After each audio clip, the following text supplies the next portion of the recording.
Activated sludge process is the most non-destructible because it is aminoglycan and acetate.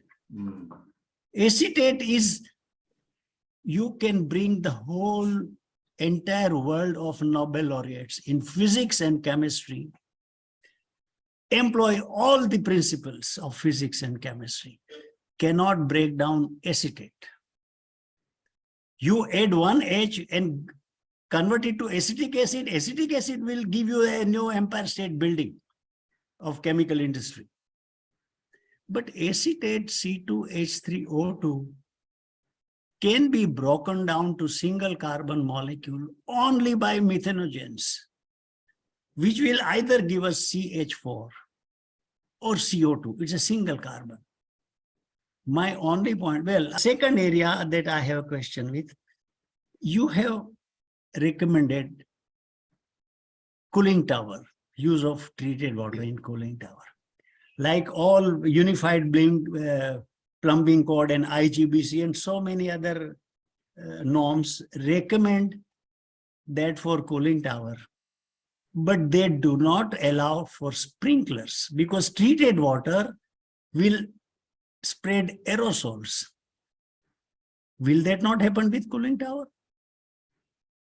So if sprinklers are not allowed, how can cooling tower be allowed? In my information, treated wastewater can be used in irrigation only for subsoil irrigation, SSI, not on the top of the soil, certainly not through sprinklers. Soil structures detoxification. This is an interesting area where the vegetation roots, like Phragmites australis and other grasses, their roots have their own ecology. So the soil particle, the organics of the wastewater, and the tip of the root hairs, which is a galaxy of microbes. And it's a very, very, very complex system that cannot be just measured with TSS and BOD, COD. BOD, COD, in my view, is a very broad spectrum parameter that masks a plethora of specific contaminants that can be noxious when the so-called treated water is released into natural waters. In BOD, COD is an internal bond change, biological oxygen demand, and if you see the Krebs cycle and all that, electron transfer and all that,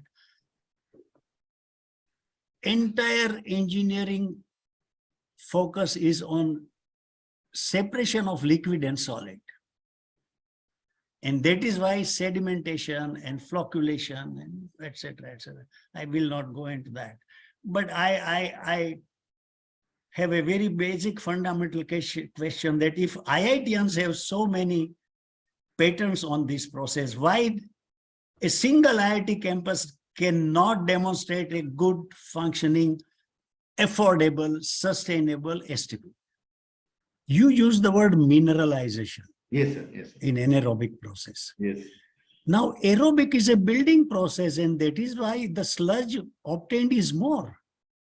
Yes. So ASP, activated sludge process, is a mineralization or demineralization. It is opposite of degradation. Mm. And I have a huge issue, not issue, just issue, yes. A disagreement. Yes. With all these scientists, mainly engineers working on aerobic, anaerobic. Aerobic is a building process. Yes. Anaerobic is a breakdown process. Yes. Because molecules from higher redox potential are brought down to lower potential, and that is catabolic. For example, I eat wheat, bread, butter, and apple. That apple is useless to my body. So it will have to be broken down to units like amino acids, sugars, and fatty acids. There's a breakdown process. But when my body absorbs amino acids and glucose, the building process starts and I become a 2-foot child becomes a 6-foot adult.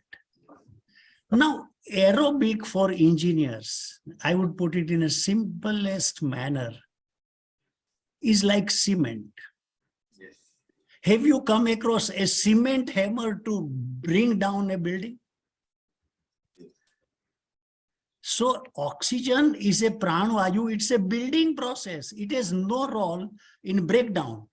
So demineralization is a cyclic process from higher molecules to lower molecule. Only then the next building up process from lower molecule to higher molecule will arise. If the activated sludge process through aeration yields higher sludge, it's a building process. Please try to see the whole chapter from a biological chemistry angle.